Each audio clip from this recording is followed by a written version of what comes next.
Well, Christine, thank you very much indeed for reading. May I add my warm welcome. Following last week's examination of Genesis 6, my inbox has been extremely active. The second major block of the book of Genesis, as we saw last week, runs from chapter 5, verse 1 to chapter 6, verse 8. It's introduced with that statement, these are the generations of Adam. Adam simply means humanity. And so in that block that we looked at last week and the week before, here is humanity, says God. Let me tell you about yourself, says God. Listen to this voice from outside. And in that second major block of Genesis, God has two primary lessons for us. First, that death awaits us all. And you can see that in chapter 5, verse 5. He died. Verse 8, he died. Verse 11, he died. 14, he died, and so it goes on right the way through the chapter. If our worldview does not have within it a satisfactory answer to the most certain event of our life, then God is suggesting that our worldview is inadequate. Secondly, we learn from chapter 5 through to 6:8 that God's analysis of our human heart is nothing near so complimentary as our own. So chapter 6, verse 5, the Lord saw that the wickedness of man was great in the earth, and that every intention of the thoughts of his heart was only evil continually. And we noted last week from that verse that God's verdict is universal. The wickedness of man was great in the earth. God's verdict is personal, every intention of his heart, evil, and internal, every intention of the thoughts of his heart, only evil. And it's that that's caused the feedback. So I commented last week that the progressive tends to view the human heart as essentially good. I believe in the sum total of good in humanity, that it's greater than the sum total of evil despite evidence to the contrary, says Ben Elton. This week's Saturday Times, coincidentally, carried the usual thought-provoking extended comment by Matthew Paris, one of the great commentators in the modern media, and he writes, I do believe in moral progress. Really? As God observes the human heart, his objective analysis, the voice from outside, is nowhere near so complimentary. The wickedness of man was great in the earth, and every intention of the thoughts of his heart was only evil continually. Universal, personal, internal. And after the talk last week, I was handed by one of our Oxford graduates in English this copy of a lecture delivered by William Golding, author of that great classic, Lord of the Flies. Golding, you may remember, sets his tale on a desert island, and the key characters are a group of 12-year-old English public school boys, marooned deliberately below the age of adolescence. And the book finishes, as you will know, with them having reverted from their middle-class morality to barbaric tribalism and murder. Golding, it turns out, I never knew this, lectured on the book in California in 1962, and he published the lecture under the title Fable. Quote, before the Second World War, I believed in the perfectibility of social man, that a correct structure of society would produce goodwill, that therefore you could remove social ills by the reorganization of society. I believe in moral progress, Matthew Paris. After the war, I discovered what one man could do to another. Forgive the cultural language here, but these things were not done by the headhunters of New Guinea or by some primitive tribe in the Amazon. They were done skillfully, coldly, by educated men, doctors, lawyers, men with a tradition of civilization behind them, to beings of their own kind. And then our Oxford graduate, I think slightly fearful that I might not read properly or read enough or what have you, highlighted a particular sentence. Anyone who moved through those years without understanding that man produces evil as a bee produces honey must have been blind or wrong in the head. I believe then that man is sick, not exceptional man, but average man. I believe then that the condition of man is a morally diseased condition. Well, that is God's analysis in chapter 6, verse 5. The Lord saw that the wickedness of man was great in the earth, and that every intention of the thoughts of his heart was only evil continually. Now, let me say, just so that you don't think I'm a finger-pointing judgmentalist, that if the thoughts of my own heart, simply from this week, were to be posted on YouTube, I would flee the city. There's a problem with humanity, says God. Man is sick, says God. Dial 111, says God. The condition of man is to be a morally diseased creature, says God. Yes, capable of enormous good, but... Anyway, somebody else, and this time anonymously, so these are always the one you have to be slightly nervous about, slipped into my pigeonhole in the office, so I suspect a member of the staff team here, cut out from a book by Alec Vidler, one-time Dean of King's College from the 1970s, I think, this page.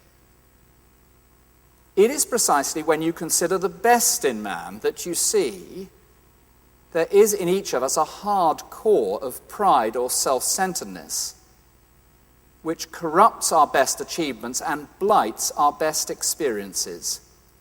It comes in all sorts of ways. In the jealousy which spoils our friendships, in the vanity we feel when we've done something pretty good, in the easy conversion of love into lust, in the meanness which makes us depreciate the efforts of other people, in the distortion of our own judgments by our own self-interest, in our fondness for flattery and our resentment of blame, and in our self-assertive profession of fine ideals, which we never begin to practice. I wonder who you believe when you think of the thoughts of your own heart.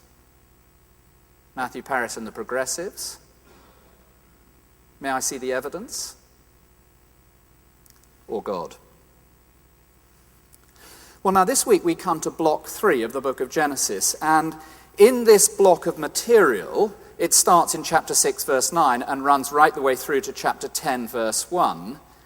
Verse 6 is profoundly important. So look at chapter 9, verse 6? I mean verse 9 of chapter 6 is enormously important. So if you would have a look at chapter 6 and verse 9, here's the header. These are the generations of Noah. Now, Noah has been introduced to us already in the previous block. If you look at chapter 5, verse 29, you'll find what the name Noah means. 5:29, Lamech called his son's name Noah, saying, "Out of the ground that the Lord has cursed, this one shall bring relief from our work and from the painful toil of our hands." The name Noah means rest, relief. And so he's called Relief. And so following God's analysis of your heart and mine, death, death, death, death, death, the evil of the thoughts of our hearts, where's relief going to come from? Where is the rest for humanity? That's what this block of material is all about. And we're going to tackle it in 3 parts because there are 3 major themes, one each week. And really, I want to urge you to come back next week or listen online next week, because the theme this week is judgment, and the theme next week is salvation. So Noah is to be the one through whom God teaches us what it means for rest or relief to come to his creation following the fall. Rest, relief through Noah. This week, the flood and its warning of judgment. Next week, the flood and God's act of salvation. And then the flood and the future of this planet. Now, at this stage, I had a whole section on the historicity of the flood. I hope you'll forgive me for passing over that. You will have questions, I know. I will answer them on Thursday after the talk, and you'll be able to download the answers to some of those questions if you want. Suffice it to say that similar accounts as this you will find in much ancient literature of our world. Here it is presented as history, and it's quite reasonable to suggest that accounts elsewhere have a single origin which Genesis presents accurately. Certainly the rest of the Bible treats this as historical. Jesus refers to a real man, Noah, so does Peter and the author to the Hebrews, and I, for one, am convinced that there was a real man called Noah, a real ark, and a real flood. Somebody said to me, if you can get this far in Genesis, then actually the flood is not too huge a deal. But our aim on these Tuesdays is to get under the surface of these texts and to ask the question what they mean on their own terms. And the lesson of this is in no doubt a deliberate act of judgment. The flood is provoked by human sin, the flood is planned and produced by God, and the flood is presented as a deliberate act of divine judgment. The lesson then, that salvation, relief, rest, Noah, will only come as God acts in judgment. It's provoked by human sin.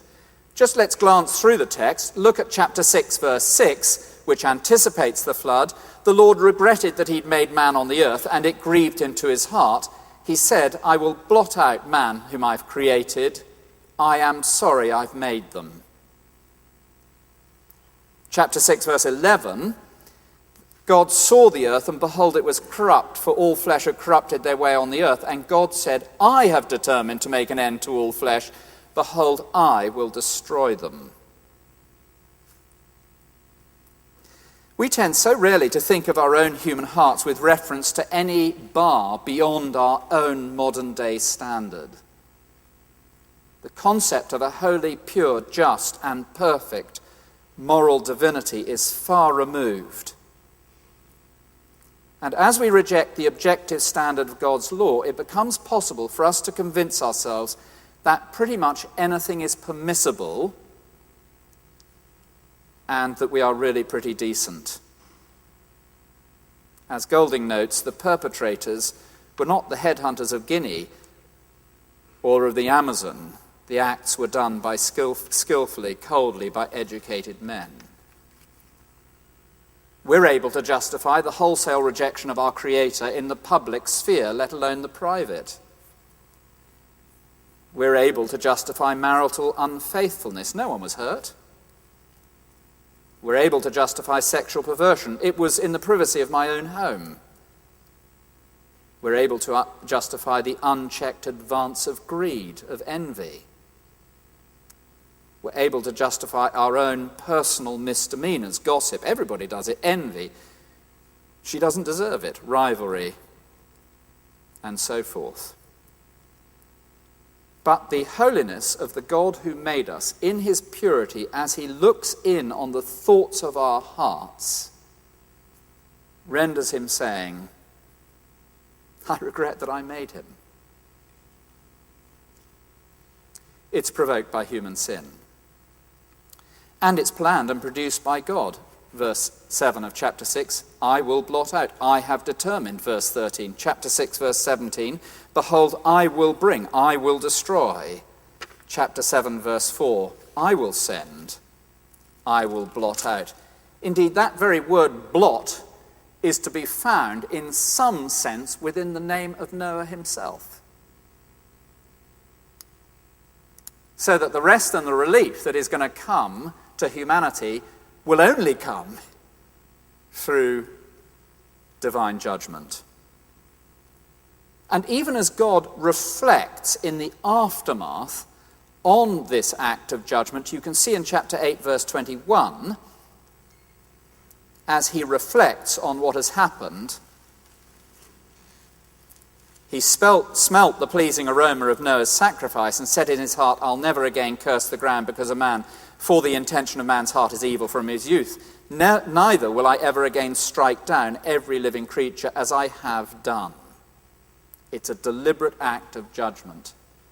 And as we look at the text, you can't get away from that. Do you know, it's interesting, the primary school sentimentalizes and romanticizes the flood. The 21st century adult disputes and debates the flood, but both sidestep the key lesson of the flood, that God will only bring salvation through judgment. Remember back in the 90s, we used to have a children's slot in many of our Sunday services here. You may recall some of the lyrics. The animal went in 2 by 2, the elephant and the kangaroo.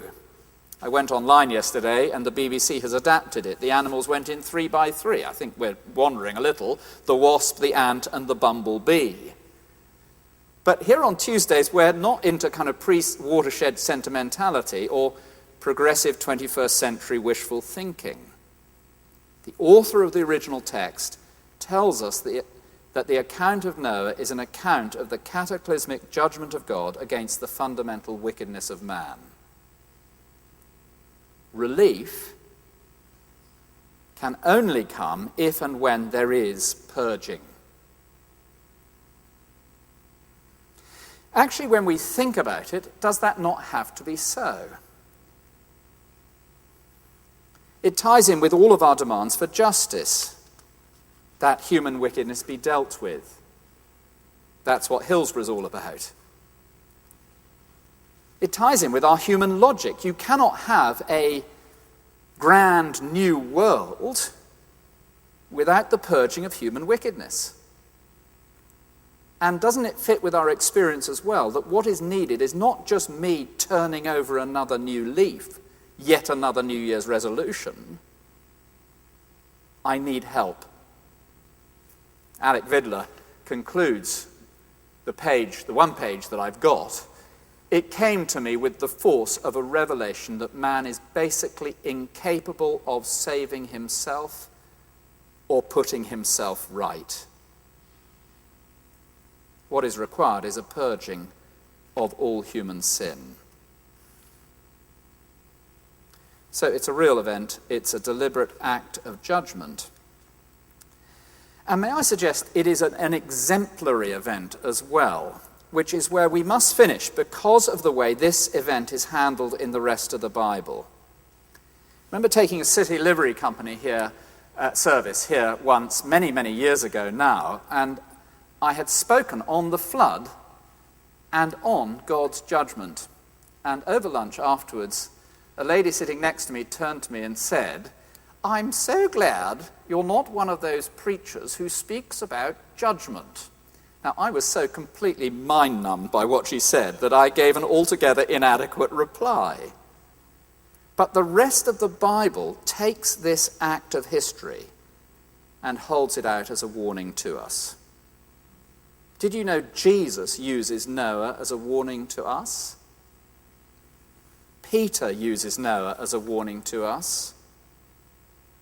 The author to the Hebrews uses Noah as a warning to us.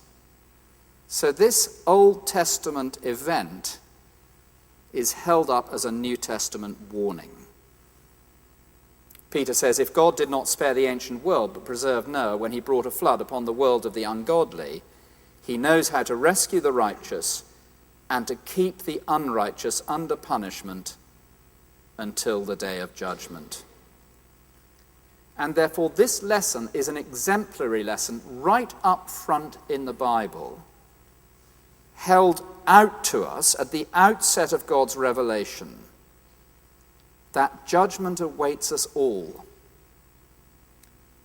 that there can be no grand new world, no utopia, without divine reckoning. Says who? Well, says the Old Testament. Says who? Says Jesus. Says who? Says Peter.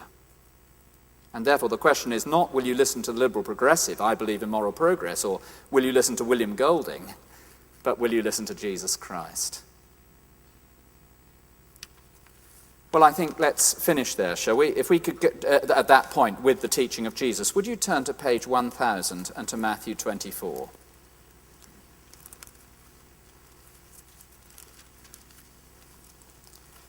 Matthew chapter 24.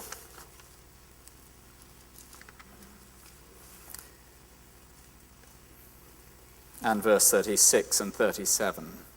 Says somebody, you're scaremongering. You shouldn't be allowed to frighten people like this. We'll set the Ofsted inspectorate onto you. Well, that's really what they said to Noah.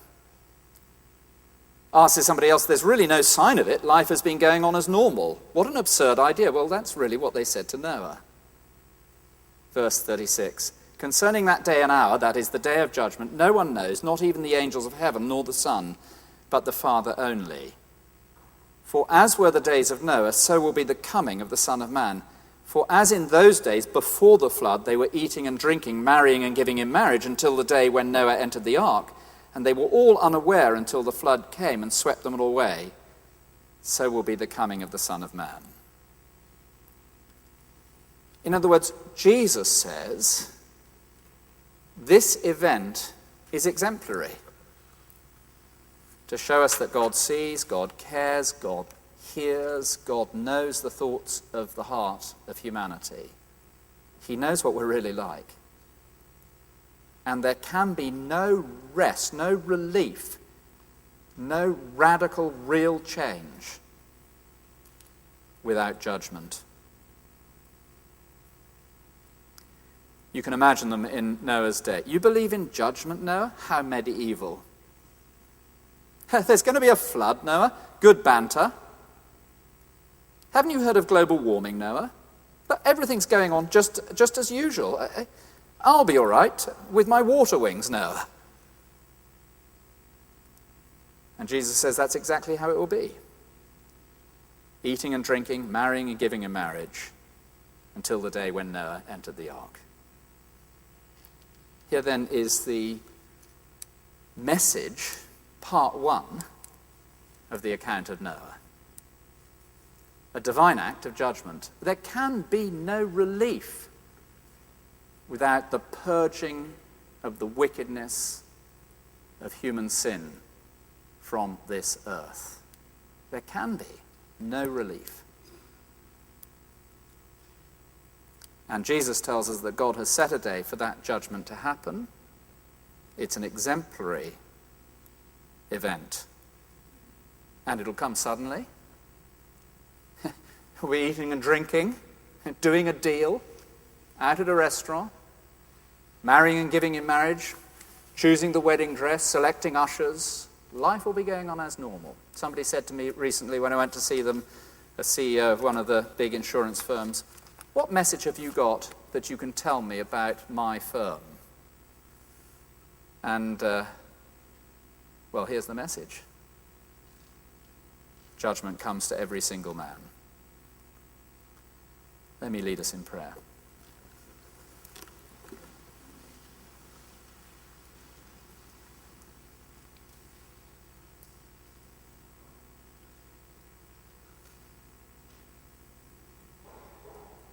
Our Father in heaven, as we think about our own hearts and what comes out of them on an hourly basis, we acknowledge the reality of your analysis, how true it is. Help us not to be sentimental or naive about ourselves. Thank you for warning us. And thank you for this picture of salvation. And we pray, our Father in heaven, that many, many men and women would flee from judgment to rescue. In Jesus' name, amen. Well, do come back next week as we hear the other side of the story.